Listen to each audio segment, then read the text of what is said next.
Bonjour à tous, nous allons aujourd'hui vous présenter la ligne éditoriale des éditions de La Martinière Jeunesse et notre mission en tant qu'éditeur, à savoir inviter à la découverte.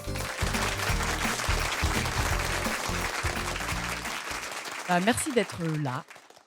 C'est un contexte évidemment pas évident en plus, cette année, donc on est très heureuse de vous retrouver encore, pour vous présenter un peu nos titres chouchous et aussi, des choses à venir pour 2021. Alors avec pour fil rouge cette année, on avait envie de vous emmener avec nous, pour partir en découverte. Parce que s'il y a un mot qui résume bien notre maison d'édition, c'est celui-ci. On encourage nos lecteurs, à partir à la découverte des différents mondes, du monde intime, autour du corps, des émotions, mais aussi du monde en grand, du monde extérieur, pour, emmener le lecteur voyager au gré des sujets, l'ouvrir, aux différentes cultures et aussi, l'apprendre, et aiguiser son sens critique. Et enfin, en fin de présentation, on partira avec, vous à la découverte du livre, de l'objet livre, chez le tout petit pour effectivement faire en sorte que ce livre devienne familier chez lui et qu'il, présage de belles et grandes lectures à venir. Voilà, on espère que vous serez aussi enthousiastes que nous à l'idée de tous ces livres et de cette foule d'histoires et de savoirs qu'on a à vous proposer, et Garance va prendre le relais. On commence par, la découverte du monde intime et en ces temps épidémiques de théories hygiénistes qui s'affrontent, mais aussi de combats féministes, toujours aussi d'actualité, de retour du puritanisme ou d'hypersexualisation des corps. Il nous a semblé intéressant pour notre rendez-vous de rentrée, de nous pencher avec vous sur le corps qui, malheureusement trop souvent devient un sujet d'appréhension, de méfiance, d'interdit. On le constate chaque jour, hein, le rapport au corps cristallise bien des débats de société.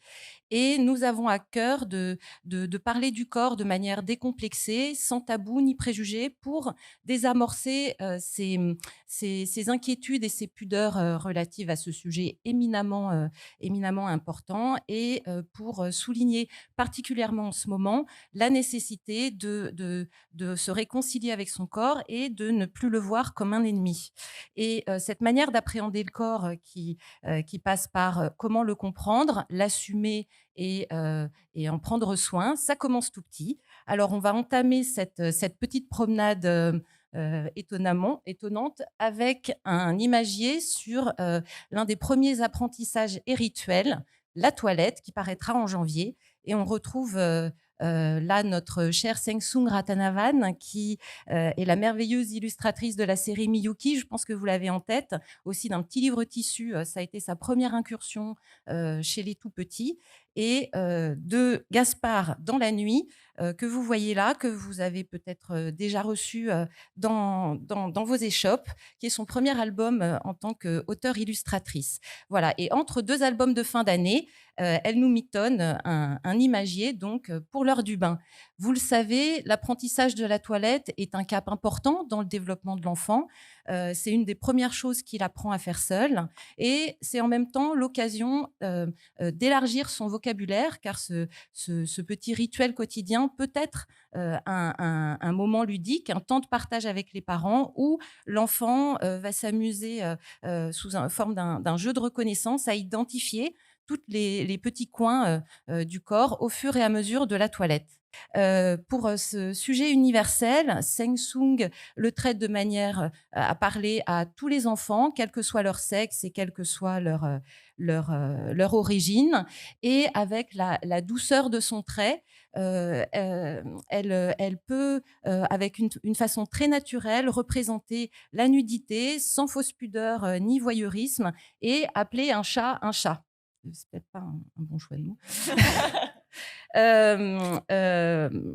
m'égare. Voilà, donc c'est premier crayonné, mais à son habitude, Seng Sung va composer des illustrations, alors certes plus aériennes dans cet ouvrage-là, à l'aquarelle et au crayon, mais où tout un tas d'adorables détails viennent se nicher, des personnages tendres et facétieux qui aident à reproduire les gestes de la toilette. Et Seng Sung est vraiment doué quand On sait combien c'est difficile de dessiner des visages harmonieux et réalistes d'enfants en bas âge pour que les bouches n'aient pas l'air de s'ouvrir en un sourire carnassier. Voilà, donc grâce à son talent et son imagination fantasque, Seng Sung fait de la toilette un rituel drôle, agréable, pour que l'enfant, petit à petit, gagne assurance et autonomie dans ses gestes quotidiens. Et cerise sur le gâteau, sur le modèle de notre imagier en langue des signes que vous avez dû voir, le livre sera enrobé par une jaquette américaine. Chloé, si tu veux bien faire là, qui pourra devenir un joli poster pense-bête de tous les maux du corps qu'on pourra afficher dans la chambre de tout petit, mais aussi dans la salle de bain. Voilà. Et sur cette thématique importante, je voulais juste préciser qu'il existe peu de véritables documentaires avec les gestes à exécuter. On trouve surtout des albums narratifs qui mettent en scène un petit personnage qui refuse de se laver. Voilà, donc c'est pourquoi on voulait vraiment pouvoir proposer un manuel avec une vraie patte d'artiste, celle de Seng Sung, et qui puisse aborder la toilette vraiment pour acquérir le vocabulaire du corps. Et ça, c'est important pour nous, gagner en autonomie et puis prendre soin de soi. Avec Sa Gargouille de Lionel Serre et Nathalie Lescaille-Moulin, les sujets de documentaires naissent un petit peu partout, un peu tout le temps. Ça peut être au hasard d'une rencontre, d'une interview, d'un article, d'une visite. Et en 2019, il y avait à la Cité des sciences et de l'industrie une exposition jeunesse sur le microbiote intestinal qui a été en fait le point de départ de ce livre. Il sortira en janvier prochain et il retrace la grande aventure de la digestion, effectivement avec cette question que les enfants adorent se poser, mais pas que les enfants. Qu'est-ce qui se passe à l'intérieur de notre corps ? Voilà, donc c'est un sujet transgressif, mais c'est aussi un sujet prescrit parce que de plus en plus d'adultes s'y intéressent aussi. Vous avez vu le succès du charme discret de l'intestin de Julia Anders chez Actes Sud. Alors ici, on suit Billy, une reporter de grand talent mais de toute petite taille qui profite d'une pleine bouchée de pâtes pour s'introduire dans le système digestif de Jean. On découvre avec elle, c'est parti pour un voyage d'exploration dans le secret des organes et le lecteur va découvrir le rôle de chaque partie du système digestif. Aux fourmillantes et délirantes illustrations de Lionel Serre, va se figurer vraiment l'incroyable machinerie qu'est le corps humain. J'en profite vraiment pour saluer le talent et l'imagination de Lionel, parce qu'avec lui, on a vraiment envie de partir à la découverte de notre système digestif. Il y a des tas d'activités à y faire. La bouche ressemble à une partie de laser game. L'œsophage a un tunnel de main. L'estomac, on est dans un paquebot avec piscine. On arrive dans la machine à laver qui est le duodénum. Ensuite, l'intestin grêle a un labyrinthe. Le passage des nutriments dans le sang, on est sur un quai de métro bondé. Alors, ce livre a été fait au moment des grèves de décembre, donc je peux vous dire qu'on s'y reconnaissait bien. Le rectum ressemble à un flipper. Voilà, c'est drôle. C'est pas sans nous rappeler évidemment l'univers du célèbre dessin animé Il était une fois la vie, qui continue de fasciner génération après génération. Voilà. À la fin de l'ouvrage, Nathalie Lescaille-Moulin retrace un petit peu les grands points, les informations les plus importantes, et elle termine par un quiz pour que le lecteur puisse tester ses nouvelles connaissances. Au cours des siècles, la propreté a tour à tour été considérée comme une vertu ou à l'inverse comme un vice lorsque sa pratique devenait excessive. En tout cas, le soin du corps a toujours été l'objet d'attention variable selon les époques et les civilisations. Vous reconnaissez peut-être dès la couverture de cet album documentaire sur la saleté Piotr Socha, qui est l'auteur et l'illustrateur des très beaux Abeilles et arbres, parus il y a quelques années à la Martinière Jeunesse, et des livres qui avaient été très bien accueillis et qui avaient reçu, beaucoup de beaux compliments et nous sommes ravis de retrouver Piotr cette année, ou plutôt l'année prochaine, puisque ce titre sortira en septembre 2021. Et à travers ce magnifique ouvrage sur la saleté, en tout cas sur le rapport de l'homme à l'hygiène, on va découvrir le lien que les hommes ont toujours entretenu avec leur corps et évidemment l'hygiène. Donc, on découvrira bien sûr que l'histoire des bains publics commence en grec au VIe siècle, avant notre ère, bien sûr, que les Romains se rendaient au terme pour l'hygiène corporelle et les soins complets du corps, mais que les thermes avaient aussi une fonction sociale très importante.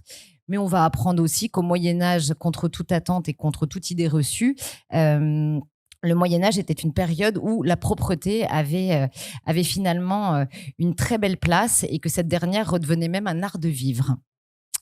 Voilà, donc à cette centaine de doubles pages, grâce à une centaine de doubles pages empruntant l'esthétique des planches encyclopédiques, combinée à une imagerie naturaliste parfois naïve et occupant la majeure partie de la mise en page, l'auteur invite le lecteur à s'interroger sur son rapport au corps et la propreté à travers la découverte au fil des civilisations de la notion d'hygiène.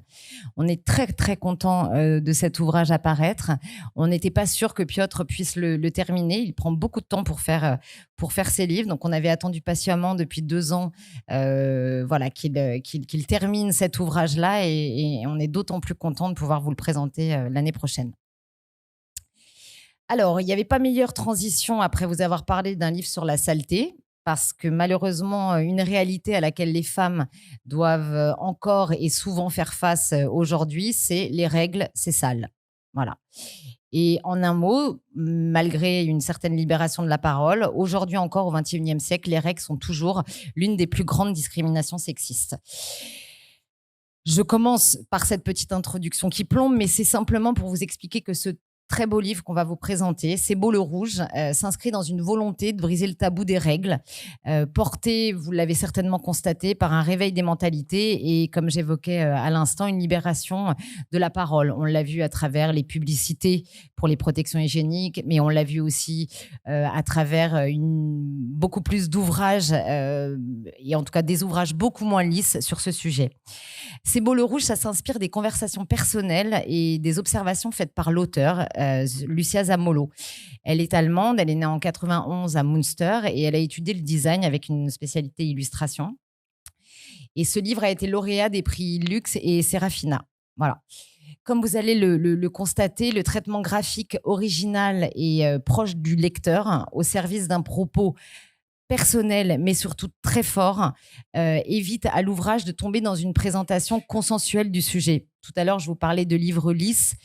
Pendant longtemps, voilà, il s'agissait d'expliquer simplement aux jeunes filles ce qu'étaient les règles, comment ça fonctionnait et puis comment vivre ça au quotidien. Aujourd'hui, cet ouvrage-là s'inscrit dans une autre lignée qui est celle d'une revendication, non pas des règles, mais en tout cas du corps de la femme. Et au-delà d'un ouvrage instructif, on est également sur une parole qui encourage la jeune fille à gérer ses règles de manière plus positive et sans gêne, et évidemment à être fière de leur corps.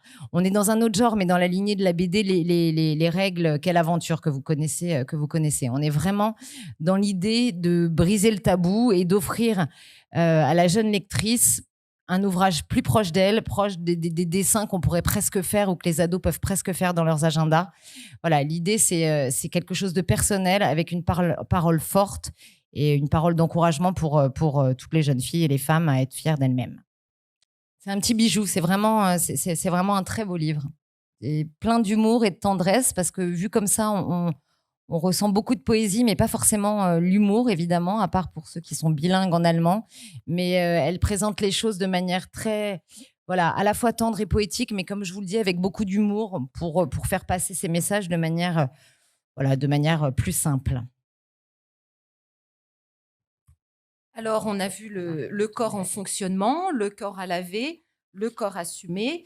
Et maintenant, il faut voir aussi comment le soigner. Et ça tombe bien, puisque le premier Monde raconté de 2021 est consacré à un sujet qui ne peut pas être plus d'actualité, la médecine. Et en plus, ça nous donne l'occasion d'évoquer cette collection iconique de la Martinière Jeunesse, la collection des Mondes racontés, qui, depuis sa création, propose de vrais beaux livres photos aux jeunes lecteurs et dont on a rarement l'occasion de vous parler lors de nos rendez-vous de rentrée, tellement elle est d'évidence dans notre collection. Donc un oubli qu'on est heureuse de réparer aujourd'hui. Là, vous voyez un petit rappel de l'opération de fin d'année autour de cette collection.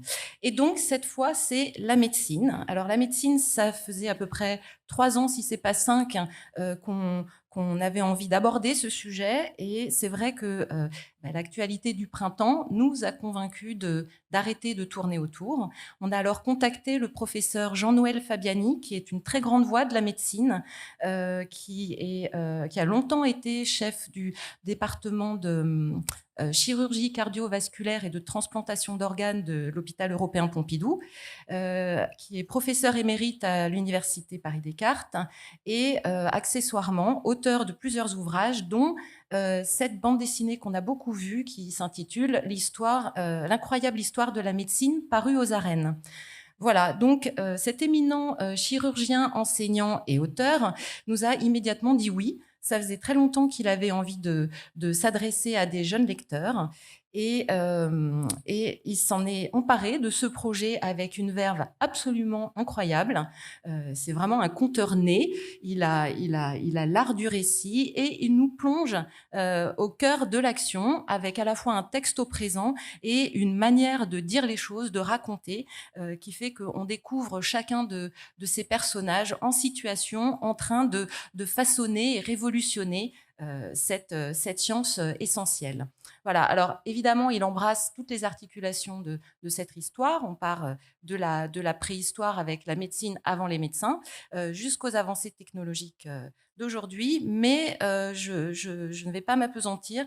Je vais juste vous donner un petit aperçu de ce ton particulier, de cette intimité que le professeur Fabiani instaure avec ses personnalités exceptionnelles, en vous en présentant 3. Vous avez dû voir Guy de Chauliac, voilà, qui au XIVe siècle décrit la peste noire, et non seulement il la décrit, mais en plus il en est lui-même atteint, et le professeur Fabiani le fait parler, et on le voit qui exprime son angoisse tout en continuant son travail de médecin. Serment d'Hippocrate oblige, et voilà, un dévouement qui manifestement est très attaché à cette profession. Je vais ensuite passer très vite. On va croiser un barbier chirurgien au XVIe siècle, en l'occurrence Ambroise Paré, qui est quand même considéré comme le père de la chirurgie. Vous découvrirez son histoire, mais pourquoi les barbiers chirurgiens? Tout simplement parce que depuis le haut Moyen-Âge, ce sont les barbiers qui assurent la fonction chirurgicale pour une raison toute simple. Ce sont les seuls à posséder des lames vraiment coupantes. Voilà, vous découvrirez les exploits d'Ambroise. Édouard Jenner, qu'on a rapidement vu, c'est celui qui invente le vaccin contre la variole, après avoir observé que des filles de ferme qui traient les vaches n'en sont jamais atteintes, alors qu'elles attrapent la vaccine, qui est en l'occurrence la variole des vaches, et qui est une maladie bénigne pour l'homme. Et donc, il va inoculer cette vaccine à un petit garçon pour tester sa théorie. Et je finis avec Alexandre Yersin, un bel aventurier. Et quand à Hong Kong une épidémie de peste se déclare, l'Institut Pasteur lui demande d'aller essayer d'identifier le germe responsable de l'infection.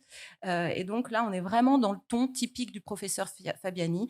On découvre Alexandre dans la cour d'hôpital, on lui refuse l'accès aux malades, qu'à cela ne tienne, il se fait construire une paillote dans la cour de l'hôpital, il soudoie les fossoyeurs pour pouvoir faire des prélèvements sur les cadavres, et soudain, sous son microscope, apparaît une purée de microbes. Il vient de découvrir le bacille de la peste. Voilà, donc cette approche de la médecine par le biais de ces grandes figures, des chercheurs et des praticiens qui l'ont révolutionné, rend la lecture vraiment vivante, attractive, intime. Et pour l'instant, croyez-moi sur parole, ça se lit vraiment comme un recueil de nouvelles trépidantes, et en plus, c'est édifiant. Alors, transition toute trouvée, on peut également traiter du corps malade, du corps en rémission, du monde microscopique, de la médecine, du monde de la santé, par un terrain différent du documentaire, celui du jeu.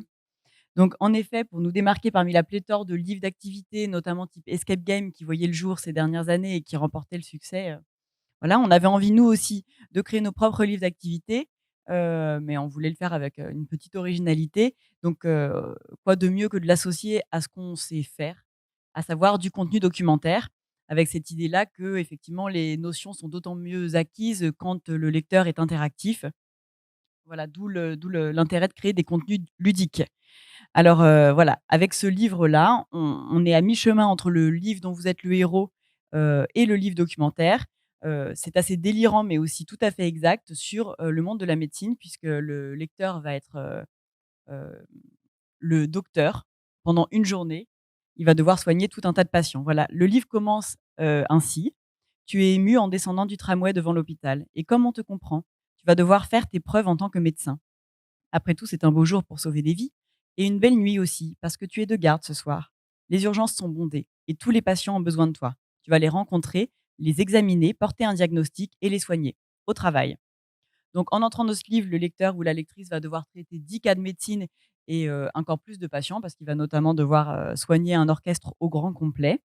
Il va avoir affaire à une appendicite, à une rougeole, à la jambe cassée, un risque d'épidémie à cause d'une bactérie, même une greffe de rein.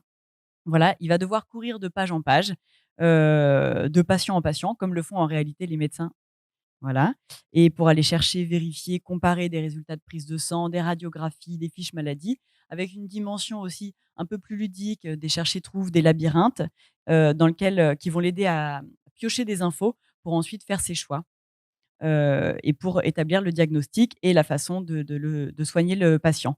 Voilà, s'il se trompe de diagnostic, il lui faut vite revenir sur la dernière page consultée avant que le cas de son patient ne s'aggrave.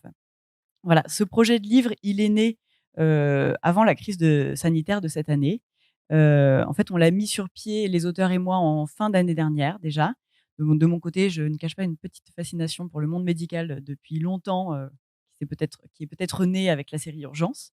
Voilà, l'idée de ce livre, c'était de vulgariser un savoir, qui est un savoir-faire aussi, qui est assez érudit finalement et qui fascine mais qui intimide beaucoup. Voilà, donc j'ai donc contacté Pascal Prévost, l'auteur qui est un spécialiste des livres d'activité, mais c'était vraiment, la personne idéale parce qu'il sait absolument tout faire et il s'est complètement accaparé le projet. Il se trouve qu'en plus son fils était médecin lui-même, donc en plus, voilà, ça a créé des liens, père-fils, sympas. Voilà, c'est bien écrit, c'est drôle, c'est ludique. C'est voilà, vraiment avec le ton à la fois documentaire, jeu, mais aussi, fiction. C'est aussi rigoureusement exact sur les pratiques. Sur les différentes spécialités, les différents outils, les lieux de l'hôpital. Le texte a une véritable caution scientifique, comme je vous le dis, vis-à-vis de son fils, mais il a été également relu par un autre médecin, voilà, qui tous les 2 ont vraiment salué l'originalité du projet et le fait qu'ils ont trouvé ça vraiment très intéressant. Et à l'illustration, Anne-Charlotte Gauthier qui a ajouté elle aussi son humour, et sa patte bien BD en adéquation avec la tranche d'âge, à savoir les enfants à partir de 9 ans. Voilà, on salue à tous les 2 leur travail de longue haleine parce que, je pense que vous vous en doutez un peu, mais quand c'est dans le cas des livres d'activité, c'est parfois un vrai casse-tête parce qu'on change un mot, page 3, il va falloir changer, tel détail de l'illustration page 6. Voilà, ça demande, beaucoup, beaucoup de rigueur. Et donc compte tenu de l'actualité, on a tenu à créer un partenariat avec la fondation Hôpitaux de Paris Hôpitaux de France pour leur reverser une partie des recettes du livre, qu'ils consacreront à, l'amélioration des conditions de travail dans le domaine de la santé. Voilà, donc on n'a plus qu'à souhaiter que ce livre suscite des vocations, des bonnes parties de rigolade aussi et à vous annoncer que, on poursuivra cette collection, l'année prochaine en fin d'année 2021 avec, 24 heures dans la peau de l'archéologue. Voilà. Alors, pour terminer cette première partie qui nous emmenait à la découverte de l'intime, je ne vais pas m'attarder très longtemps, mais je vais quand même vous parler d'un petit clin d'œil que vous découvrirez en mars 2021 en librairie et dont on souhaitait vous montrer quelques images. J'ai face à moi aujourd'hui une assemblée masquée.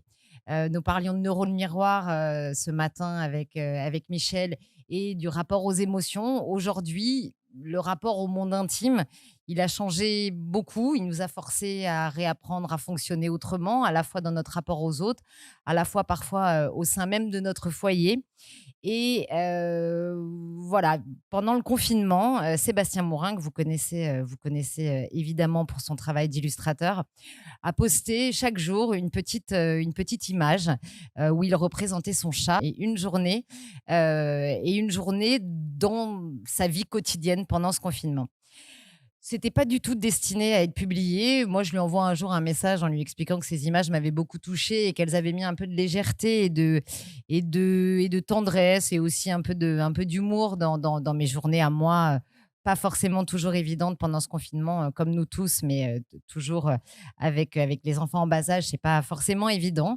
Et puis après maintes et maintes discussions, on a décidé d'en faire un livre et on a voulu offrir au lecteur une trace de cette période, finalement assez longue à l'échelle de sa vie, avec un regard différent, un regard plein d'humour grâce à la figure du chat, mais un regard plein de tendresse aussi.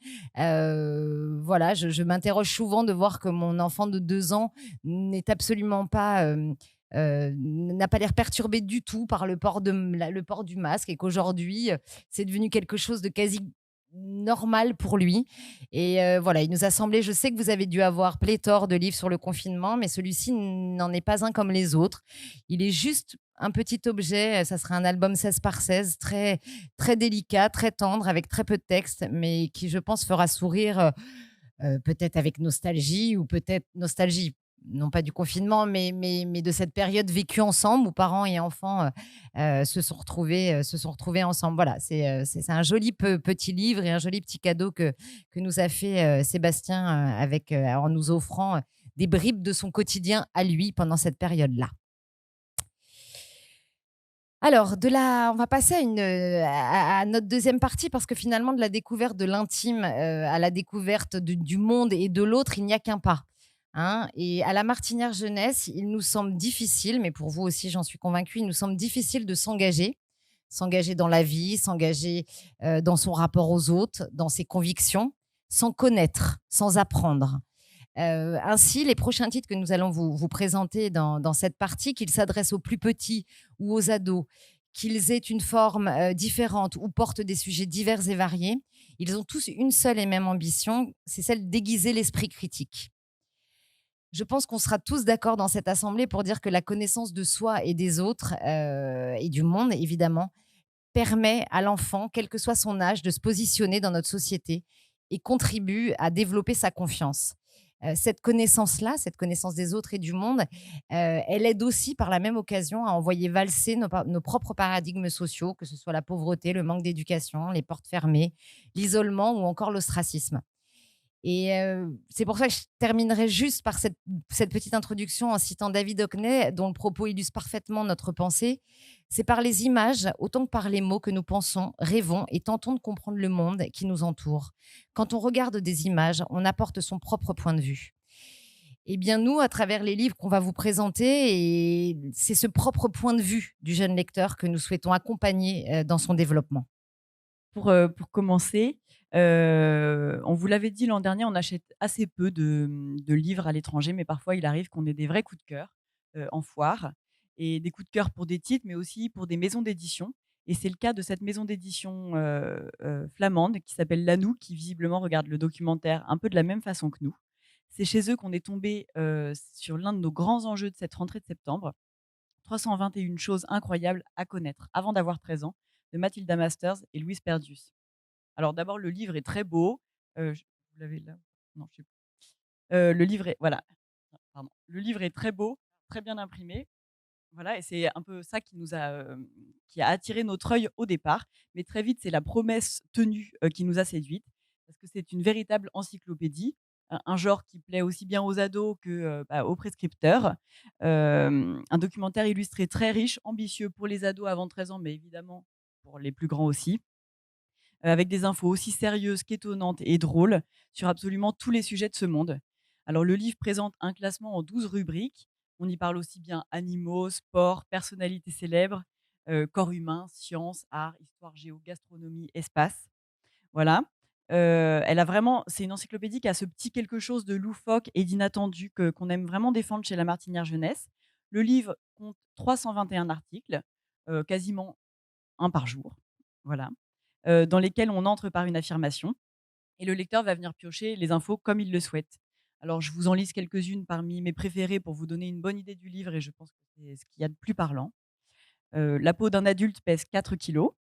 Roald Dahl était un espion. La grippe plus mortelle que la guerre. Un éclair atteint une température de 30 000 degrés Celsius. Les astronautes font pipi dans un aspirateur. Nous connaissons mieux l'espace que les fonds marins. On peut peser sa tête en la plongeant dans un seau d'eau. Alors, j'ai pas essayé encore, mais le vent n'existerait pas sans le soleil. Il est impossible d'écraser une bactérie avec son doigt. La Terre n'est pas tout à fait ronde. Enfin voilà, les textes sont passionnants, simples, ludiques. Quant aux illustrations de Louise, elles sont vraiment délicates, explicites et pleines d'humour. Alors pour ma part, j'aurais rêvé de tomber sur ce type d'encyclopédie ado. Voilà, ça a de quoi effectivement nous ouvrir à toutes les cultures, à tous les savoirs et vraiment ouvrir notre esprit et en plus de quoi nous faire briller un peu en société. C'est pas mal aussi. Voilà. Alors, Marie, vous parlez en intro d'engagement pour préserver et défendre ce monde qui nous entoure, mais encore faut-il le connaître ses fragilités, son patrimoine, même ténu, même lointain. Et s'il est bien un patrimoine peu connu et en danger, c'est celui-là, le patrimoine culturel immatériel.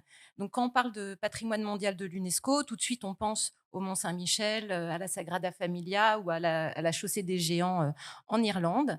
Donc une liste de sites culturels ou naturels établis par l'UNESCO, mais il en est une autre, méconnue, poétique, atypique. Cette liste est unique en son genre. Il s'agit en fait de traditions orales, d'art du spectacle, de pratiques sociales ou festives, des artisanats, des savoir-faire, donc autant d'expressions culturelles vivantes.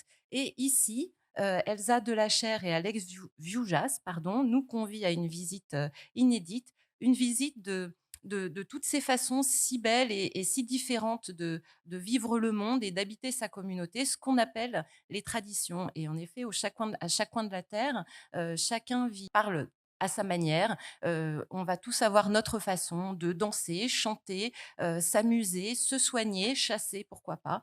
Voilà. Et donc, si l'UNESCO a protégé ces traditions, c'est parce qu'elles sont en péril, qu'elles soient ignorées ou menacées de disparition à plus ou moins vaste échelle. Et aujourd'hui, on l'a déjà dit, l'ouverture d'esprit, l'ouverture aux autres est toujours plus que nécessaire. Et notre rôle d'éditeur, auteur, bibliothécaire, libraire est de donner la curiosité de découvrir le monde, un monde qui nous est parfois étranger. Et je crois que là, Elsa et Alex ont parfaitement rempli ce rôle avec des textes courts et sobres, des illustrations très fortes, chacune traitée en bicro, voire en tricot, en tricot. Donc il y a 60 de ces traditions qui prennent vie. On est vraiment très très loin de la représentation du cliché folklorique. Et en effet, on voulait donner à voir ces traditions sous un meilleur jour que les photos malheureusement vieillottes mais indispensables, thésaurisées par l'UNESCO. Voilà, donc certaines de ces traditions nous sont très connues, sans toujours savoir d'ailleurs qu'elles sont classées. Le tango, le café turc, le reggae, la fête des morts mexicaine ou l'art du pizzaiolo napolitain. Mais d'autres vont vous surprendre. Et parmi mes préférés, il y a le rituel pour amadouer les chamelles en Mongolie, l'art de la plaisanterie ouzbek, les dessins sur le sable du Vanuatu. On peut guère avoir un art, enfin une tradition moins pérenne. Et ou encore ces vieilles femmes coréennes qui plongent en apnée à la découverte de coquillages. Voilà, donc Elsa et Alex composent comme un inventaire à l'après-vert, un petit atlas de l'intangible où 60 traditions se côtoient, se confrontent. Elles ne représentent qu'une petite part de la liste établie par l'UNESCO, mais elles montrent déjà l'incroyable vitalité de l'esprit créatif des hommes. Et j'espère que vous aussi, vous aurez envie d'aller vagabonder parmi elles en avril prochain.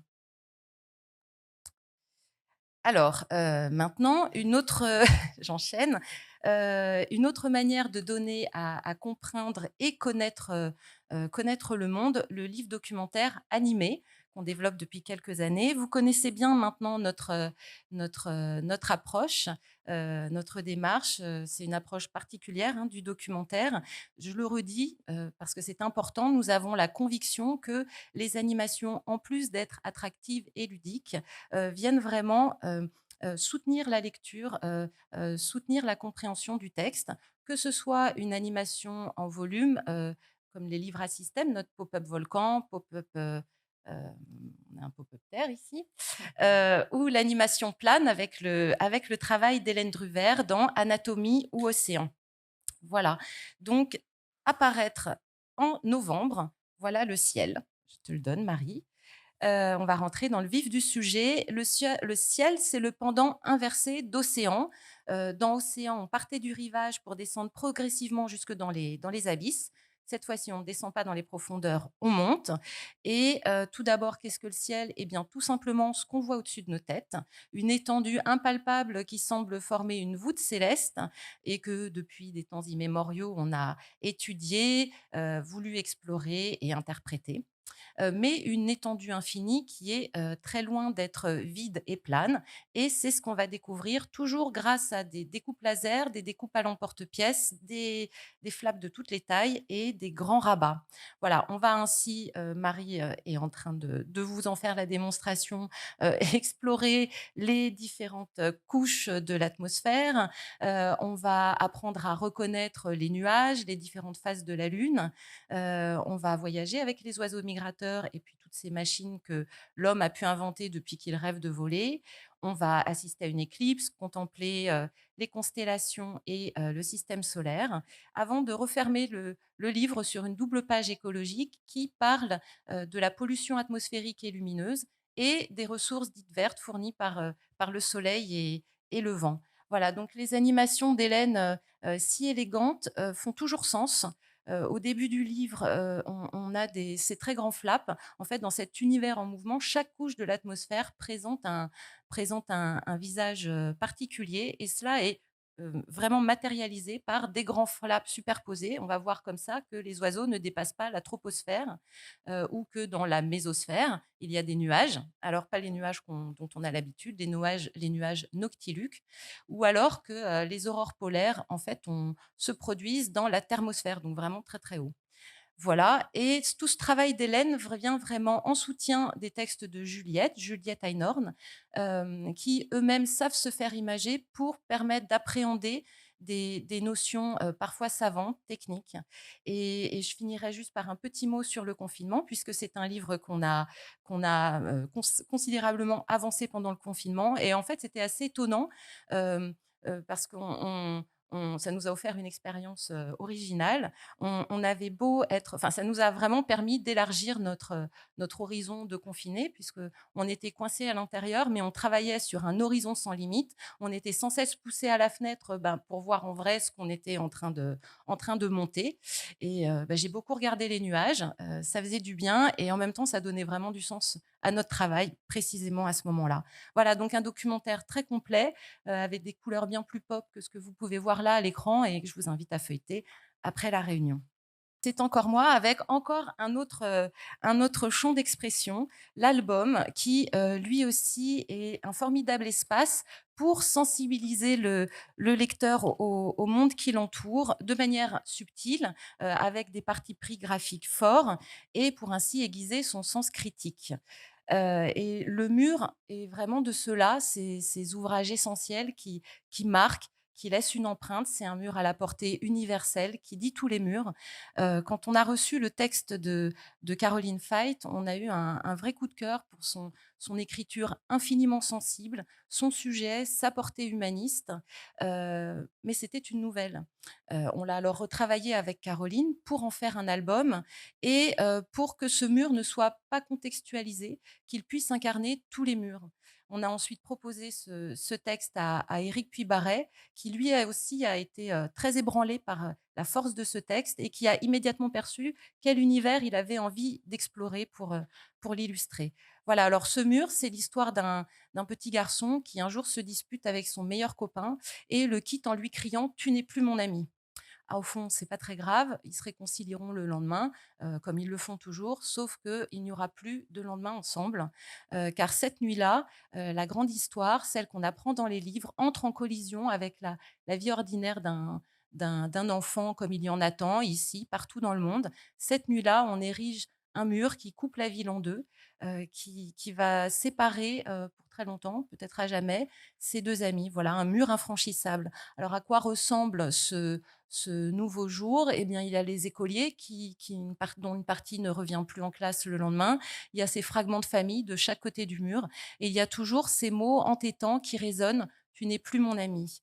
Mais finalement, la vie hésitante reprend son cours. Chacun s'habitue à la présence froide du mur, des nouvelles habitudes se créent et puis l'oubli, il y a l'oubli, c'est important, qui vient comme ça soulager les cœurs déchirés. Jusqu'à ce qu'un soir, et l'album se clôt sur ce magnifique espoir, le garçon décide de franchir ce bourrelet de béton pour retrouver son ami et un parfum de liberté. Voilà, donc c'est pour interpréter ces mots pudiques et extrêmement justes de Caroline, Éric a voulu explorer enfin, a voulu moduler son style habituel parce qu'on reconnaît quand même bien sa patte, mais en allant puiser son inspiration dans d'autres univers picturaux qu'il affectionne particulièrement, à savoir l'expressionnisme allemand et l'imagerie du réalisme socialiste soviétique, tout en prenant soin d'ajouter dans ces tableaux des détails qui permettent de ne pas inscrire ce mur dans un pays ou une époque particulière, comme je sais, sur les images justement de l'enfermement, vous pouvez voir un discret palmier qui sort du décor ou une moustache à la Pancho Villa sur une affiche, voilà, qui permet comme ça de gagner en universalité.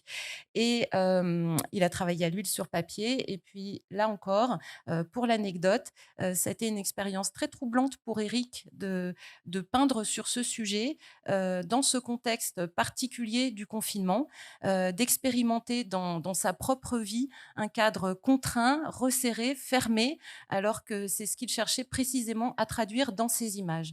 Voilà, donc c'est ce mur, finalement un monde d'adultes perçu, par des yeux d'enfants, nous a été offert comme un sujet très fort qui a la vertu de ne pas être traité avec pathos, mais qui est servi par des mots et des illustrations, inspirées qui continuent encore aujourd'hui de me bouleverser à chaque fois que j'ai l'occasion de lire cet album. Voilà. Bon, pas évident de passer d'un album aussi beau et poétique malgré un sujet compliqué au livre que je vais vous présenter maintenant. Avant de rentrer dans les détails de l'ouvrage d'Emma et Maria Frade, je vais juste commencer par quelques chiffres que vous connaissez, mais ils serviront mon propos après. L'UNICEF évalue en France à 700 000 élèves le nombre de victimes de harcèlement scolaire. Les chiffres varient de 12% en primaire à 10% au collège et 4% au lycée. Une femme sur 5 confrontée à une situation de harcèlement sexuel au cours de sa vie professionnelle. En France, c'est près d'un parent sur 10, qui indique que son enfant a subi au moins une forme de harcèlement en 2018. Et le dernier, 86% des Françaises victimes d'au moins une forme d'atteinte ou d'agression sexuelle dans la rue. Et un chiffre absolument terrifiant, vous en conviendrez.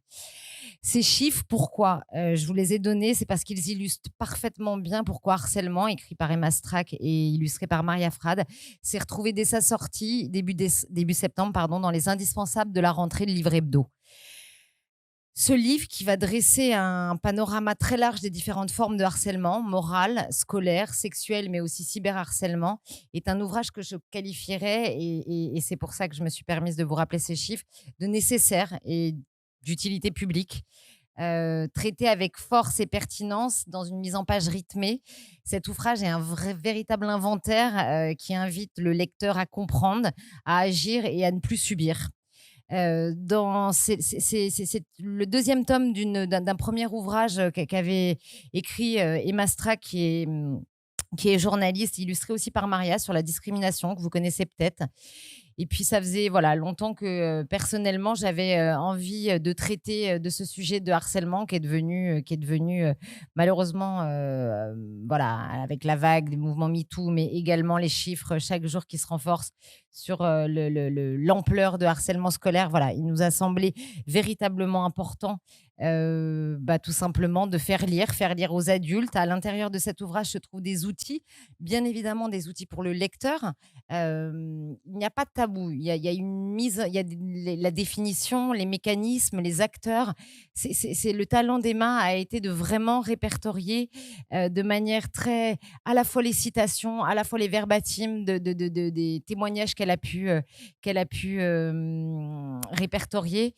Et on a également en fin d'ouvrage des outils destinés aux adultes, à la fois pour repérer, à la fois pour s'informer et à la fois pour aider. Parce que le problème, c'est qu'on sait tous que les adultes, là, je parle bien sûr du harcèlement scolaire, mais toutes les formes de harcèlement sont traitées. Et voilà, la manière dont on peut identifier quelqu'un qui est harcelé, tout comme les moyens pour la personne harcelée, voilà, qui sont à sa disposition. C'est un livre vraiment important pour nous et c'est aussi ça, même si c'est pas très gai, c'est aussi ça, donner à découvrir les choses et le monde afin de s'engager et de lutter contre ça. Voilà pour cet ouvrage. Alors, vous avez peut-être en tête, nos documentaires photos un peu format MOOC comme ça, à destination des ados dont 2 d'entre eux, servent la cause féministe. La voix des femmes qui parlait des grands discours faits par les femmes qui ont changé le monde et elles ont réalisé leur rêve qui était sorti en 2015 avec 50 portraits de femmes, inspirantes. Voilà et donc dans cette veine-là, vous allez voir arriver à l'occasion de la journée des droits de femmes, de 2021, un ouvrage sur les grandes femmes de science. Alors celle qui nous a proposé ce projet, c'est Annabelle Lecoin de Crémer, qui est une, professeure agrégée de SVT, mais également auteure, notamment chez Actes Sud Junior. Et toute l'originalité de sa proposition, c'est de nous faire entrer dans le quotidien et dans l'intimité de ces femmes de science, par le biais d'interviews. Alors voilà, donc c'est une forme qui crée une identification immédiate évidemment, qui facilite l'accès à ces femmes puisqu'en lisant leur interview, on a vraiment le sentiment qu'elles se confient à nous. Hem, Elles nous parlent de comment la passion de la science, leur est née, de leur discipline, de leur parcours, de leur, réussite, de leurs découvertes, de leurs victoires, mais aussi des difficultés qu'elles ont rencontrées, et souvent du fait d'être femmes dans un monde d'hommes. Parce qu'après tout, voilà, qui est capable de citer une femme qui a marqué l'histoire des sciences au-delà de Marie Curie? Et même dans leur propre discipline scientifique, les femmes reconnaissent avoir du mal à citer des modèles. Donc c'est justement l'engagement de ce livre qui est de proposer aux nouvelles générations des modèles, de démontrer aux jeunes filles, qu'elles peuvent s'engager dans cette voie. Donc je vous ai parlé de 15 femmes, mais il s'agit aussi bien de femmes, du passé que de femmes du présent, pour démontrer, s'il le faut encore, que la recherche scientifique, continue ne s'arrête jamais et que l'inclusion des femmes dans ce milieu progresse, fort heureusement. Voilà, donc on commence par Hypatie d'Alexandrie, une philosophe et mathématicienne grecque qui a vécu au IVe siècle après Jésus-Christ et qui a fini assassinée par les chrétiens. Puis on finit par Patricia Wills qui a 35 ans, qui est aujourd'hui, informaticienne chargée de sonder la matière pour révéler ce que l'œil ne voit pas, par exemple, le crâne d'une momie égyptienne. Voilà, donc si certaines des femmes sont passées à la postérité, comme Irène Joliot-Curie, pour ses recherches sur la radioactivité ou le joli nom de sa mère, ou encore Ada Lovelace pour avoir été la première codeuse informatique, ou Diane Fossey qui a payé, son engagement auprès des singes de sa vie. Voilà, il y a aussi beaucoup de femmes, qui n'ont pas eu cette chance-là, justement parce que ce sont des femmes. Donc pourtant, Maria Sibylla Merian a fondé l'entomologie, Jeanne Villepreux-Power a inventé l'aquarium, ce qui a donné lieu au début de la biologie marine, et Rosalind Franklin a en réalité découvert la structure de l'ADN, plutôt que Crick et Watson qui ont reçu le prix Nobel à sa place. Voilà, à chaque époque, c'est problématique. Longtemps, ça a été évidemment les difficultés, d'accès à l'éducation, et puis aussi, la pression sociale qui les préférait à la maison auprès des enfants. Et au fil des portraits, on va voir d'ailleurs à quel point les hommes ont aussi un rôle à jouer pour permettre aux femmes de se lancer dans une carrière scientifique. Donc les institutions, les collègues, mais aussi, les proches. Et par exemple, via le portrait de Frédéric Pelsy, qui est une généticienne actuelle, on découvre à quel point le soutien de son mari a été essentiel pour mener une carrière, passionnante, prestigieuse, sans pour autant renoncer à une vie de famille. Voilà, donc c'est un ouvrage assez fort, vraiment d'engagement féministe, heu, voilà, dont j'espère qu'il vous plaira, qui sortira en mars 2021. Ah voilà, et pour continuer, donc on va partir à la découverte du livre, chez les tout petits. Chez l'Objet Livre, enfin l'Objet Livre plutôt, parce que si c'est l'un de nos enjeux, c'est de donner aux enfants le goût de lire, d'apprendre, de découvrir le monde, il faut évidemment d'abord commencer par leur donner le goût des livres. Effectivement, de faire entrer le livre dans le quotidien de l'enfant. Et pour cela, rien de mieux que des livres-objets, des livres animés qui sont le support idéal de l'éveil et de la petite enfance parce que, notamment, les jeunes enfants appréhendent d'abord le monde par la matérialité. Alors pour commencer ce voyage au pays des livres, Marie, je veux bien que tu le montres. Je voulais vous parler d'un très joli imagier, imaginé par Aurore Petit. Aurore Petit, c'est l'autrice-illustratrice de Une maman, c'est comme une maison, paru chez Les Fourmis Rouges, qui a rencontré un beau succès. Et celui-ci, c'est son premier livre animé. Ça faisait un petit moment qu'elle s'essayait à l'ingénierie papier. Et la promesse de cet ouvrage, c'est d'emmener l'enfant de 2-3 ans faire un tour de la planète à la découverte de différents paysages. 7 types de paysages. Donc, à chaque nouvelle double page, l'enfant va s'amuser à retrouver l'animal qu'on associe traditionnellement au paysage représenté. Le loup pour la forêt, le phoque pour la banquise, l'homme dans la ville, voilà, le scorpion dans le désert. Et c'est un livre pour faire connaître et nommer aux plus petits les différents paysages, mais aussi les éveiller à l'écologie, puisque ça se termine par un joyeux «C'est chez nous» lancé par la Terre. Et surtout, c'est un livre parfait pour les émerveiller. Parce qu'en effet, il n'existe pas tant que ça d'ouvrages en volume pour les petits, alors que c'est un support génial pour eux. En fait, les pop-up d'Aurore, ce sont de véritables pop-up. C'est-à-dire que le livre animé pour les petits, oui, ça existe, mais c'est traditionnellement du flap, du rabat, des choses à plat. Alors que là, par définition, les pop-up d'Aurore, ils s'élèvent. Ils nous donnent à voir des paysages en 3 dimensions, assez graphiques, mais aussi immédiatement reconnaissables. Voilà, le grammage du papier est évidemment un peu plus important que pour nos pop-up traditionnels, pour que le livre ne soit pas fragile. Et vraiment, je le répète, les animations sont ici d'une qualité et d'une technicité assez rare pour cette tranche d'âge, et qui pourtant ne nous empêche pas de rester sur un petit prix, puisqu'on le vend à 12,50 €. Dans le genre livre-objet, en voilà un qui l'est doublement, et vous allez voir tout de suite pourquoi. Mais avant, je voulais juste vous dire un petit mot sur un ouvrage qui est sorti en juin chez nous, qui est redoutablement efficace pour les petits, En route, qui le déplie. Voilà, donc à chaque fois se font face un court texte pour faire deviner un moyen de transport et le moyen de transport en question.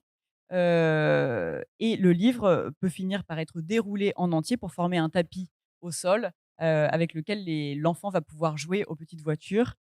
Voilà, pour l'avoir testé tout l'été, je vous confirme l'efficacité de cet ouvrage et l'intérêt des enfants qui faiblit pas une seule minute, parce qu'évidemment vers 2-3 ans, bah, on est à fond dans le jeu, et puis ils aiment le côté magique du livre qui va se transformer en autre chose. Et c'est le cas de ce livre. Dans cette même veine, on va développer pour septembre 2021 un projet là qui pour l'instant vraiment est à l'état de projet, mais vous allez pouvoir en voir déjà pas mal, qui est un projet de livre tapis et pop-up et documentaire sur les dinosaures.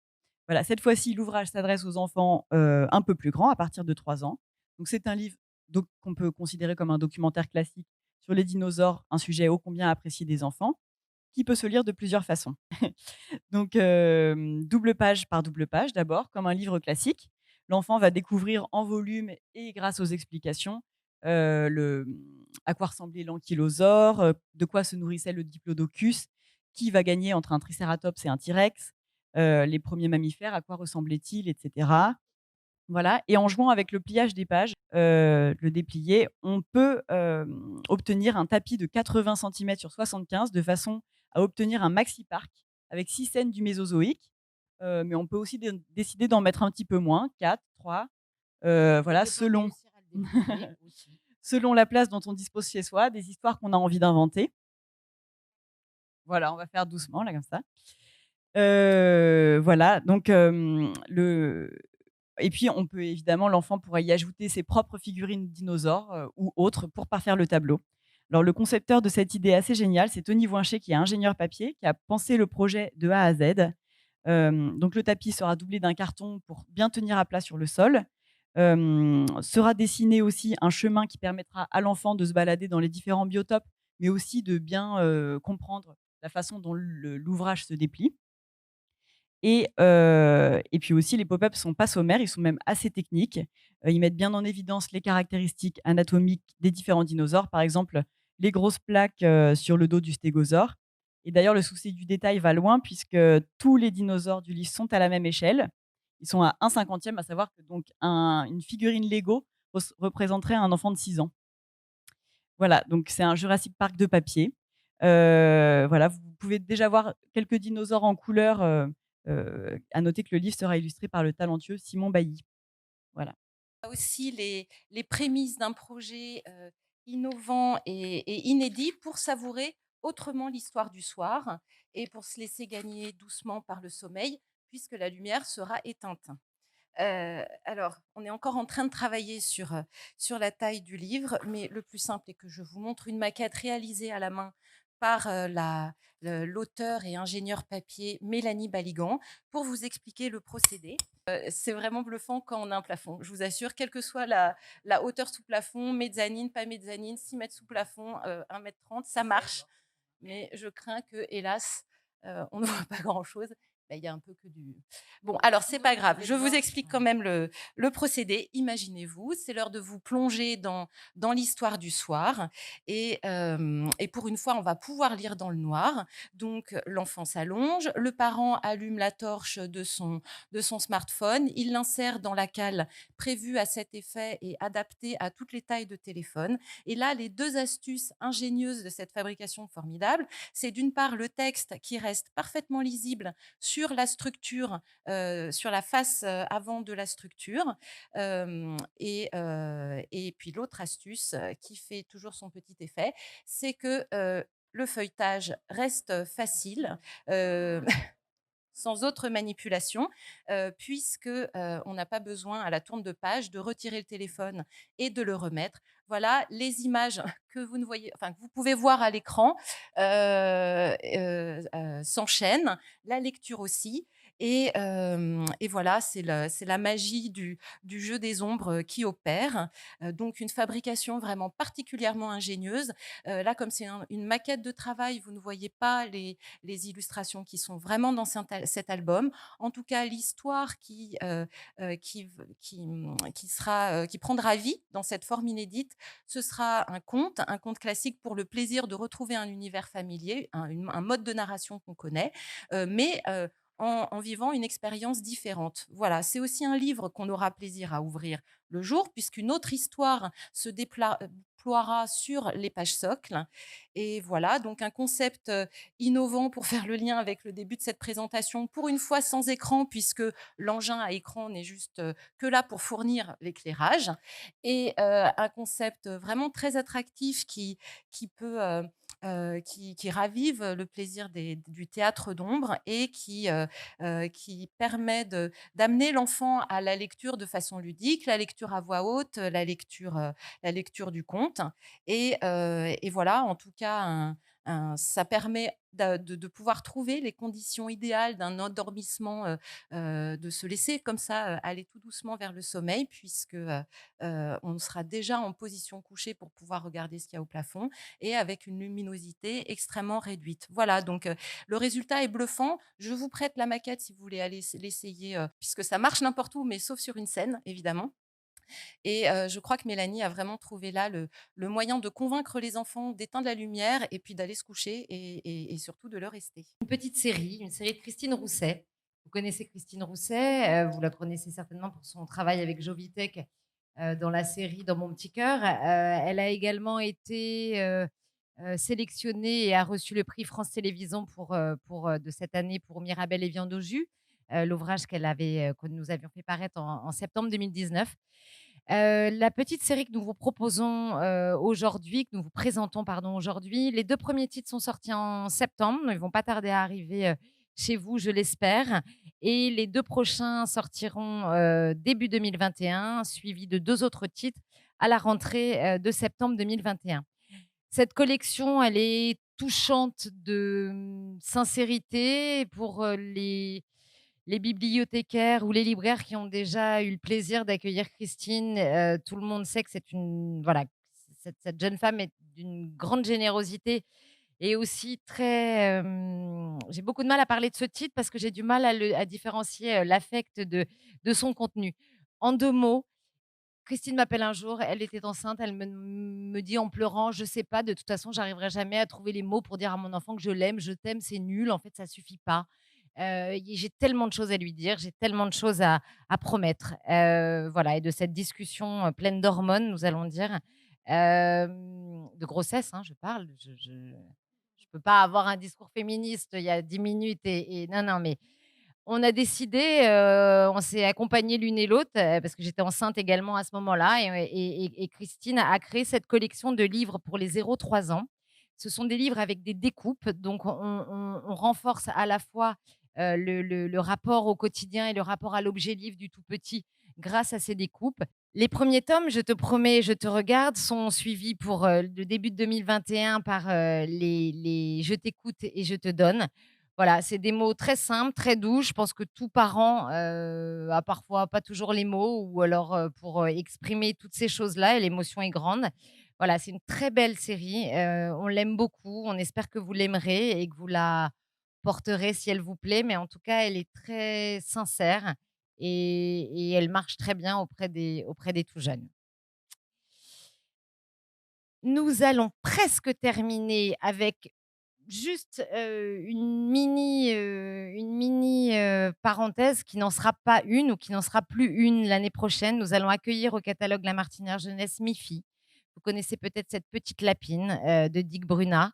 Voilà, je vous en parle peu parce qu'on est en train de travailler et de réfléchir à de très belles choses. Ce qu'on sait, c'est que Mifi est installée maintenant, cette petite lapine créée à partir de l'œuvre d'art du néerlandais Dick Bruna, qui a 65 ans aujourd'hui et qui fonctionne très bien, en tout cas très identifié auprès des petits lecteurs dans le monde, a séduit en France plutôt je dirais un public de mamans. Ça marche très bien dans la déco, ça marche très bien dans les objets de puériculture. Nous souhaitons aujourd'hui faire venir le lecteur au livre grâce à Mifi et nous allons vous réserver de belles surprises, en tout cas des surprises inédites pour voilà, rendre cette petite lapine qui est finalement dans l'imaginaire de tout le monde, mais lui rendre son côté affectif et la glisser entre les mains de tous les lecteurs. Voilà pour Mifi et je vais terminer par notre petite surprise. Je vous remercie à tous d'être restés avec nous malgré voilà, un timing pas évident et je remercie d'autant plus Arnaud, Catherine et Charles Berberian que j'appelle à venir me rejoindre, qui sont là, pardon.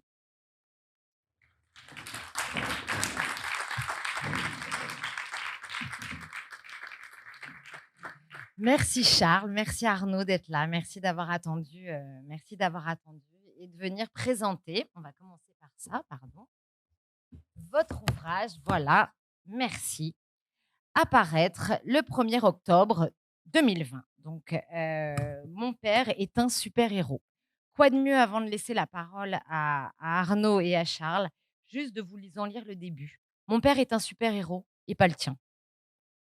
Ok, je t'entends déjà me dire mon père aussi, mon père aussi. Non, ton père n'est pas du tout un super-héros. Sauf s'il est pompier. Il est pompier? Non, alors tu vois bien. Et je vous laisserai découvrir parce que ça serait dommage que je vous en dévoile plus. Et je vais laisser Arnaud et Charles nous parler un petit peu de cet album. D'abord, je vais vous poser une question. Est-ce que cette histoire, Arnaud, est inspirée de votre propre histoire? Et comment est née l'idée de l'album? Ah, bonjour d'abord. Finalement, je pourrais résumer les choses en disant que l'album, il est né d'une certaine Marie qui est à ma gauche. Ça fait longtemps qu'on avait envie de faire un album ensemble. Et j'étais sur un constat un peu problématique, qui est que le constat, c'était que j'avais envie de faire un album pour les petits.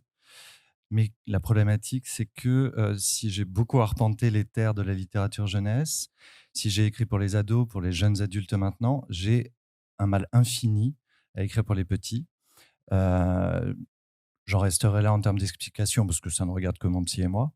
Mais j'avais écrit un album avec Florent Marché qui s'appelait Coquillette la Mauviette, mais voilà, je l'avais écrit avec Florent. Et donc écrire seul était une chose qui m'impressionnait et j'avais pas du tout la clé. Et c'est Marie qui l'a trouvée en fait. Et elle m'a dit peut-être que la porte d'entrée, c'est de partir de quelque chose d'autobiographique. Et il a suffi qu'elle me dise ça et j'ai commencé à lui parler de mon père. Et tout est venu comme ça, en fait. Donc oui, toute la matière qui a été réinventée et d'un point de vue narratif et bien sûr dans le regard de Charles, toute cette matière à l'origine, elle est autobiographique et elle me semble aller assez dans le sens de tout ce que j'ai entendu depuis le début. Vachement original, un père médecin. Et ben, du coup, Charles, toi, qu'est-ce qui vous a plu dans le texte d'Arnaud? Et qu'est-ce qui m'a plu? Le texte lui-même, c'est-à-dire que cette manière très, très pure de traiter d'une idée complexe, son rapport aux parents ou au père, hein. Je m'étais souvent posé la question moi-même en tant qu'auteur, est-ce que je vais parler de mes parents ou pas? Enfin, ça, c'est toujours compliqué. On se dit, ils sont encore vivants, donc ils vont peut-être mal prendre le truc. Si je raconte des souvenirs et qu'ils ne les ont pas vécus de la même manière. Enfin, bref, j'ai toujours éludé et contourné le problème. Et donc, en lisant le texte d'Arnaud, c'est bien sûr pas le premier livre que je lis, d'un auteur qui témoigne de sa relation avec son père ou sa mère. Il y a les livres de John Fante qui m'avaient beaucoup touché, le livre de Cavana, l'Hérital, entre autres, hein. Bien sûr, le petit Nicolas, de Goscinny, et Sampé. Et le texte d'Arnaud est encore plus pur, plus simple. Les phrases sont courte, et il y a une intensité, qui est peut-être, heu entourée de pudeur, mais le texte dit vraiment les choses et aussi Arnaud parle de lui-même, voilà. Donc j'ai tout de suite eu envie de trouver le moyen d'accompagner ce texte sans le gâcher parce qu'évidemment, heu C'est vrai que Charles Berberian gâche beaucoup de choses dans la vie. non, C'est mais connu, quoi. ce texte n'avait pas besoin de dessin. C'est vrai, c'est ce que Charles m'a dit la première fois qu'on s'est eu au téléphone pour parler de ton texte. C'est ce qu'il m'a dit. Je veux bien, j'adore Ouais, ce enfin, heureusement texte. qu'il y en a in fine. Oui, heureusement, bien sûr, mais néanmoins, sur le moment, ça a été ta première réaction. Je- Il se suffit à lui-même. Oui, voilà. Mais d'ailleurs, ce qui est très beau dans ce que Charles a fait, c'est que, je m'y connais pas tellement en album, donc là, j'avance à tâtons. Mais c'est que j'imagine, vous devez chercher des choses qui ne surlignent pas, qui ne viennent pas en redondance avec les textes. Et Charles, il a travaillé sur des chemins de traverse par rapport au texte. C'est-à-dire que moi, ce que j'aime beaucoup, c'est qu'il invente les scènes qui ne sont pas dans le texte et qui, malgré tout, sont complètement raccord avec la personnalité un peu crâne, agaçante et j'espère attendrissante du héros. Mais d'ailleurs, c'est ça, Charles. Il me semble que enfin, pas il me semble, parce que je le sais. Alors, tu n'as pas travaillé en travaillant double page par double page. Tu as lu le texte et en fait, tu le lisais une fois, tu faisais une image. Tu le lisais une deuxième fois, tu faisais une image. Tant et si bien qu'à la fin, je ne savais pas toujours où placer les images parce qu'elles ne correspondaient pas. Et c'est tout le travail et toute la justesse de tes illustrations, c'est d'avoir justement fait en sorte voilà, qu'elles-mêmes se suffisent aussi à elles-mêmes finalement. C'est français, cette phrase. En fait, on n'a pas travaillé ensemble, quoi. C'est ça qui est chouette dans cet Bah, album. surtout que c'était en plein confinement. Mais oui, j'ai commencé à dessiner, ce que m'évoquait le texte, hein. Et puis, il y a toute cette iconographie du super-héros, quoi, que j'avais envie de traiter, parce que graphiquement, d'un seul coup, je voyais quelle place je pouvais avoir par rapport au texte. Donc la première image que j'ai dessinée, c'est, je pense, non, je crois que c'est celle, du gamin, avec le pompier, Voilà, Batman et tout excellent. ça. Et la deuxième image, c'est celle de Superman dans la rue, vide, avec son enfant, qui tient par la main. Et c'est vrai que je t'ai laissé le soin de choisir l'emplacement du texte par rapport aux images. La seule chose que je savais, c'était la chronologie des images. Voilà, Ça, voilà. exactement. Et donc, je disais à Marie, bah, vas-y, fais une proposition, puis on verra. Arnaud, dans ce texte, la figure du père, elle paraît être la principale thématique. Mais en fait, tu as voulu parler d'autre chose au-delà Ah, de ça. j'ai d'abord vraiment et au premier degré souhaité rendre un hommage. Ça paraît un peu solennel, mais pourquoi pas, on n'a qu'un père, enfin moi. Je voulais rendre hommage à. Alors, je précise, ça a été écrit avant l'épidémie. J'ai déjà entendu ça. Mais c'est vrai qu'on a engrangé plein de livres avant cette foutue épidémie.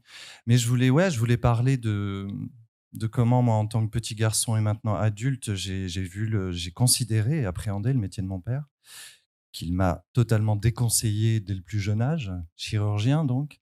Et je traîne encore vaguement le regret de ne pas être médecin. Sans doute, j'aurais pas eu le talent pour ça, mais j'ai une admiration sans borne pour le personnel soignant. Et j'étais aux premières loges, je veux dire, il m'emmenait même au bloc opératoire. Ma première appendicite, je l'ai vue à l'âge de 12 ans.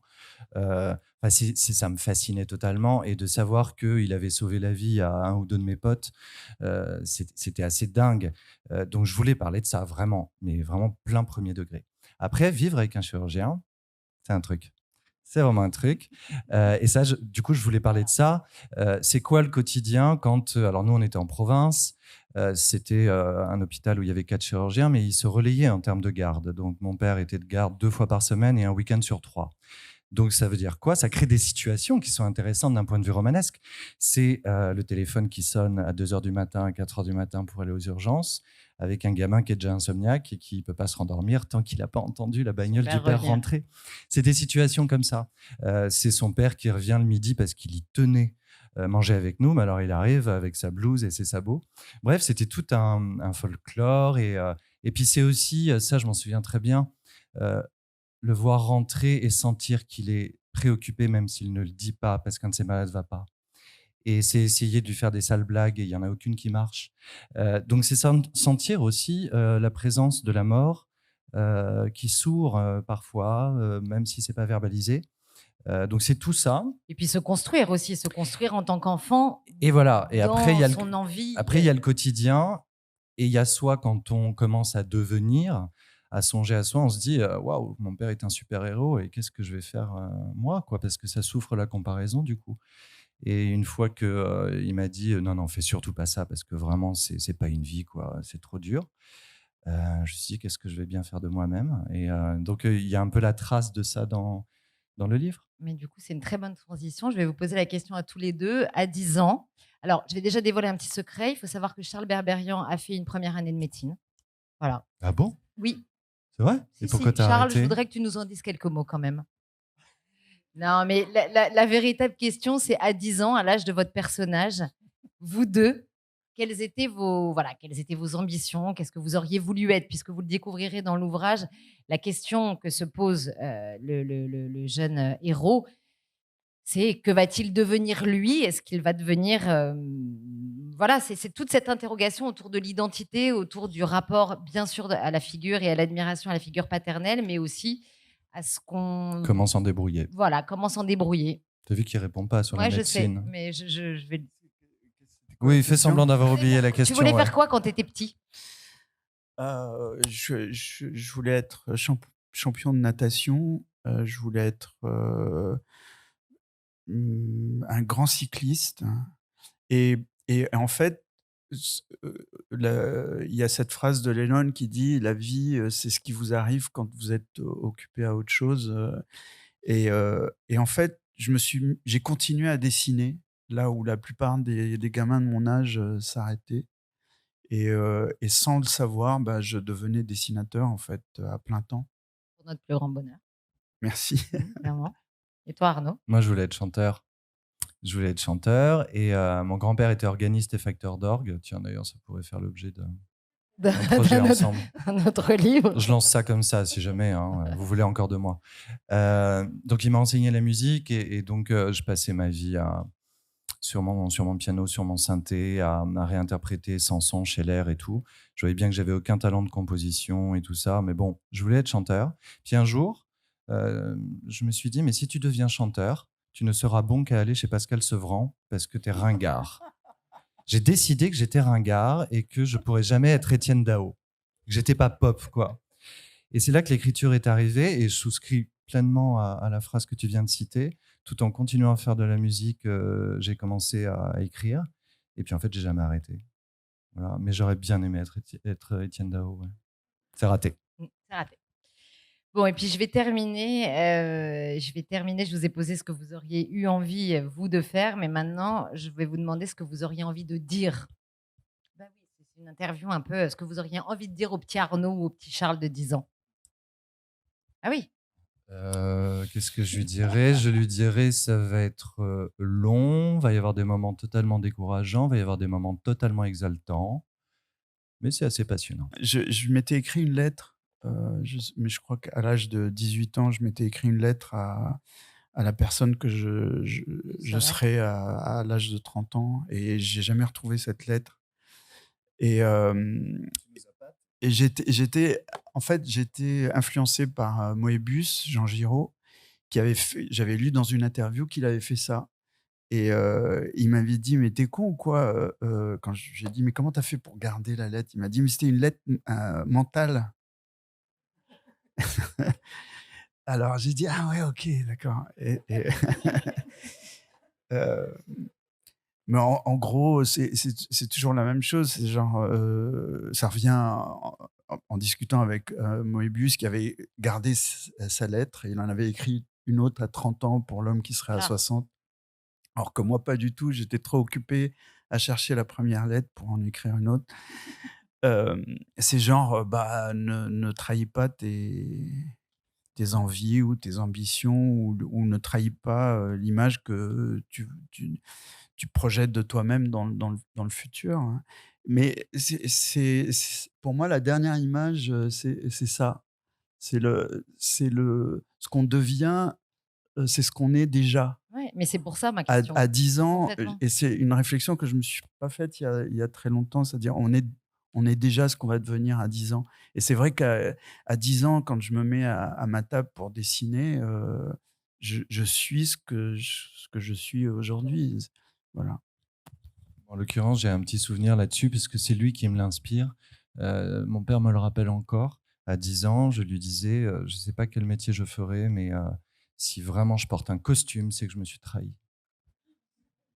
Je voulais un métier où on puisse être avec un jean, en fait. Du coup, tu as plutôt C'était bien très, réussi. très Tu important. plutôt bien réussi. J'ai réussi ma vie. Allez, on va terminer là-dessus.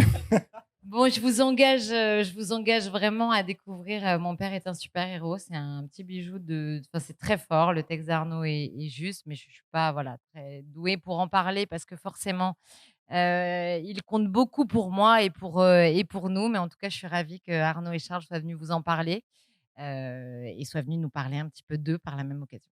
Merci beaucoup. Merci à vous.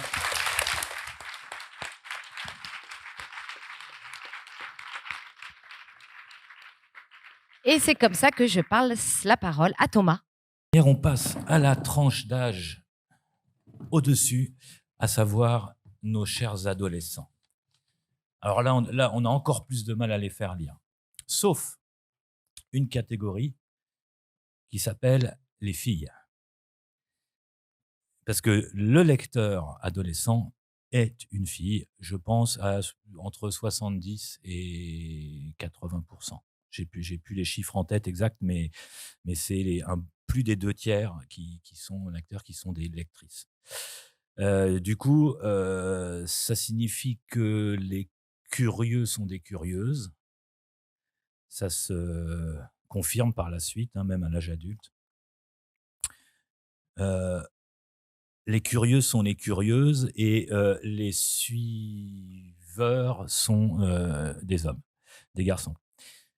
Si les filles aiment et font un succès, les garçons viendront les imiter et lire à leur tour. Tout cela est un peu caricatural, mais quand même à peine.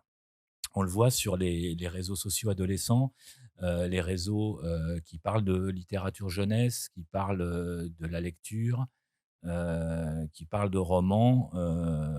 On n'y trouve que des filles. Donc quand on fait de la littérature pour adolescents, on s'adresse effectivement à ce lectorat très féminin.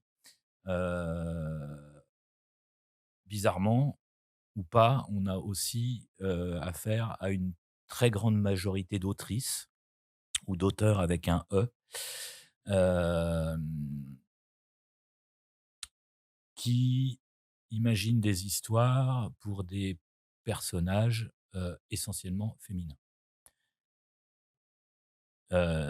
C'est pas un hasard si dans Hunger Games, c'est une fille qui conduit les affaires.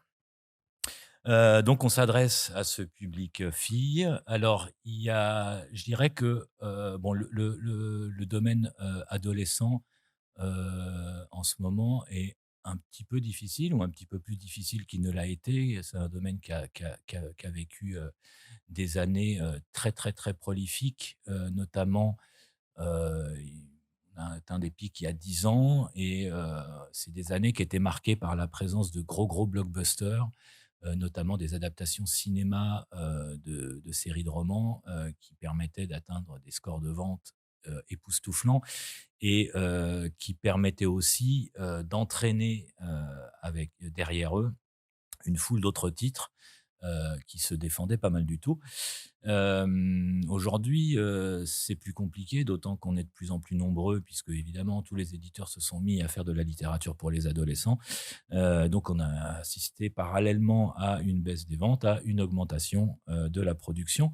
Donc c'est aujourd'hui l'enjeu, c'est d'arriver à toucher ces lectrices d'abord, en espérant qu'elles sauront convaincre ensuite leurs camarades de genre masculin de les suivre dans leur lecture.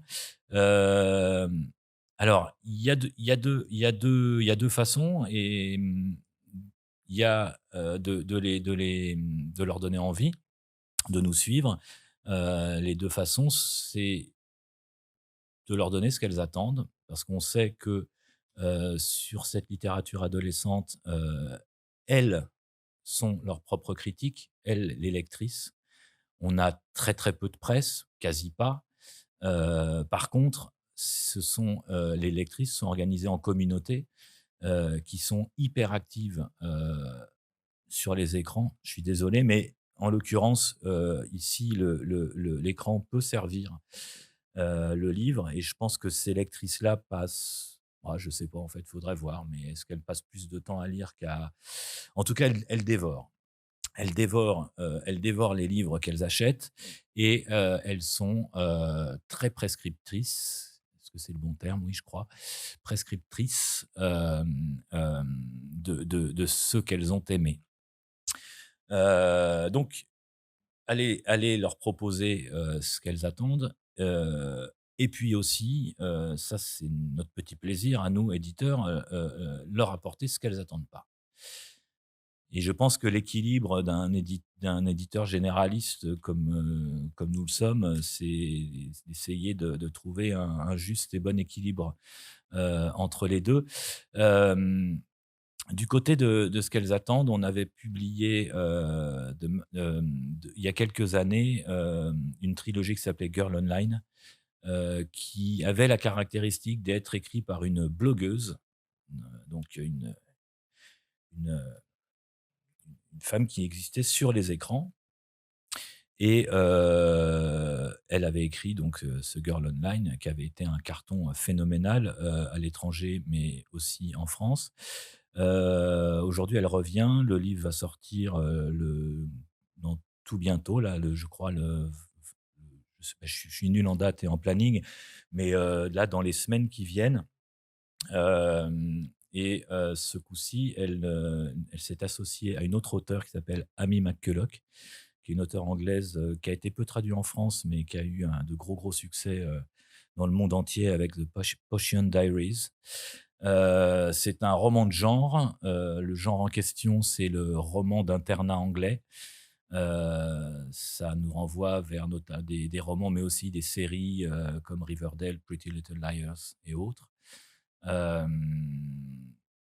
Ça se passe dans une école chic, huppée, tout va bien, une école où se partagent les gens de l'élite, un meurtre et tout se met à dérailler, une recette sûre et qui devrait emporter l'adhésion d'un bon nombre de lectrices. Elles sont déjà en train d'en parler énormément sur les réseaux sociaux. On a des échos en permanence.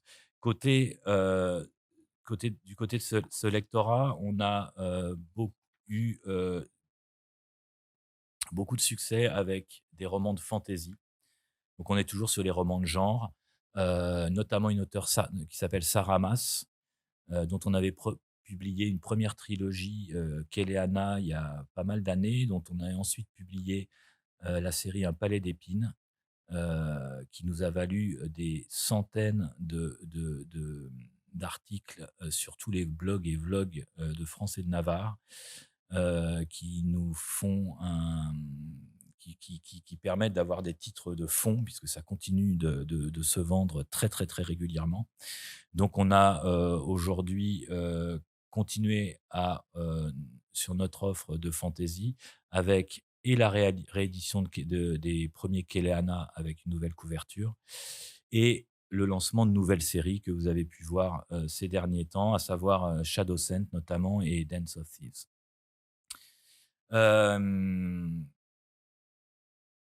Leur offrir aussi des choses qu'elles ne connaissent pas, des choses plus singulières. Je vais vous parler d'un seul titre qui s'appelle Bear Mouse, qui est un titre que j'ai lu il y a un bout de temps maintenant, que je l'ai découvert il y a un bout de temps. C'est un titre anglais qui depuis a raflé un nombre de prix incalculable en Angleterre, a été élu meilleur titre 2019 par le Times, le Sunday Times, The Observer, The Guardian. Enfin bon, ça a été un vrai phénomène littéraire et ça m'étonne pas. Bear Mouse, c'est l'histoire de Newt, ou Crapouille, tel que la surnomment ses amis, au fond de la mine. C'est donc un roman qui se passe au fond d'une mine. Bear Mouse, c'est la bouche de l'ours, la gueule de l'ours, qui est le nom donné à la mine par les mineurs. Newt, elle a été vendue par ses parents quand elle était gamine et ses parents avaient besoin d'argent. La mine avait besoin de main-d'œuvre pas chère. Elle a acheté des mômes et elle a acheté Newt. Et elle a aucun souvenir de son passé. Elle a toujours vécu là-dedans. Elle a toujours vécu à des profondeurs impossibles. Elle a quasiment jamais vu la lumière du jour. De temps en temps, elle est autorisée à aller à la messe en surface, mais c'est rare et uniquement le temps de la messe. Donc, elle vit au fond. Sa culture, c'est celle des mineurs. C'est ce qu'on lui a raconté. Ce qu'on lui a raconté, c'est essentiellement un tissu de mensonges qui permet à chacun d'accepter son sort. Notamment, si vous travaillez bien, un jour, peut-être, le Seigneur vous accordera en récompense de votre travail, de votre dévouement, la lumière dont vous avez rêvé. Newt s'accommode tant bien que mal de son sort. De toute façon, elle est résignée. Son copain Toby parle de moins en moins, ça l'inquiète un peu, mais c'est comme ça. Voilà. Et puis débarque un jour un Thomas qui est un nouveau jeune et qui va lui apprendre à écrire, et au-delà de cet apprentissage, il va lui apprendre à penser, c'est-à-dire à développer son regard sur les choses, son esprit critique, à développer aussi ses désirs d'autre chose, à interroger le réel qui l'entoure, à interroger la parole du Seigneur, la sacro-sainte parole du Seigneur, donc interroger sa condition. Et puis là-dessus vont intervenir deux événements. Newt va avoir ses règles. On en reparle, hein, elle va avoir ses règles et réaliser qu'elle est une femme. Jusqu'à maintenant, elle l'ignorait, ou certains de ses camarades l'appelaient l'eunuque. Elle ne savait pas trop pourquoi. De toute façon, la question de la sexualité ne se posait pas. Elle devient une femme. Ça devient son identité. Et puis, il y a la mort de son copain Toby, qu'elle va retrouver noyé dans le lac au fond de la mine. Ça va déclencher évidemment tout ça quelque chose. Forte de sa nouvelle capacité de penser, elle va décider de mettre fin à l'esclavage auquel elle est soumise. Mais tout faire péter, c'est une chose, mais d'abord, il faut faire péter le système de pensée qu'on a imposé à tout le monde et qui oblige chacun à accepter son sort. Et c'est ça l'originalité de ce roman, c'est que c'est un roman de révolte. Alors c'est une dystopie, mais alors les dystopies, on arrive à un moment où ça devient dur de renouveler le genre. Ici, on a vraiment un univers original, d'autant plus original que l'auteur s'est inspiré de données historiques sur les anciennes mines du Yorkshire au XIXe siècle, Elle s'est nourrie d'une documentation d'historiens très très riche, qu'elle nous rend un univers d'une précision, d'une force incroyable. Il y a ce combat pour le langage, pour la possibilité de penser, cette idée que je trouve qui est à la fois banale mais éminemment forte, que faire une révolution, c'est pas lancer des pavés, ça se passe jamais comme ça. Quand on lance des pavés, c'est que la pensée déjà a été révolutionnée avant, et c'est ça qui prend du temps, c'est ça qui est difficile, et que tous les changements humains se passent d'abord par cette pratique. Et on en revient à l'importance du langage, l'importance de l'écrit. Newt, c'est en écrivant, en apprenant à écrire, qu'elle va pouvoir développer sa capacité à être libre, sa capacité à réagir, à remettre en question, à interroger. Et si elle n'avait pas pu apprendre ce langage, elle n'aurait jamais été capable de penser. La pensée et le langage et écriture. Forcément, à un moment ou un autre, il a besoin de ça. Bon, voilà, c'est un roman époustouflant. Alors, il est très mal écrit, je vous le dis, parce qu'il est très mal écrit, mais sciemment par l'auteur. C'est-à-dire qu'il est écrit par Newt. Newt, elle apprend à écrire. Donc, elle a une langue qui lui appartient à elle, et ce mal écrit devient quelque chose, un outil aussi, qui donne encore une force à ce roman. C'est-à-dire, elle a une orthographe qui lui appartient, elle a des structures de phrases qui lui appartiennent, elle réinvente tout. Elle doit tout réinventer parce qu'elle part de rien. Et c'est ce mouvement, ce passage comme ça d'une enfant qui n'est même pas sexuée, qui est l'eunuque, c'est-à-dire voilà, et qui n'est rien, et qui va tout d'un coup, par la force de son caractère et l'apprentissage qu'elle va pouvoir soulever des montagnes, bouleverser les croyances qui l'entourent et qui la contraignent, et voir la lumière du jour enfin.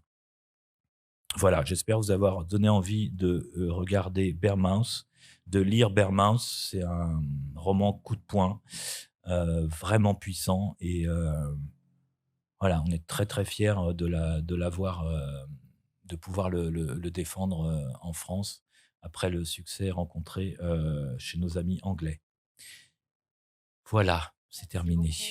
Merci pour votre patience et votre écoute attentive.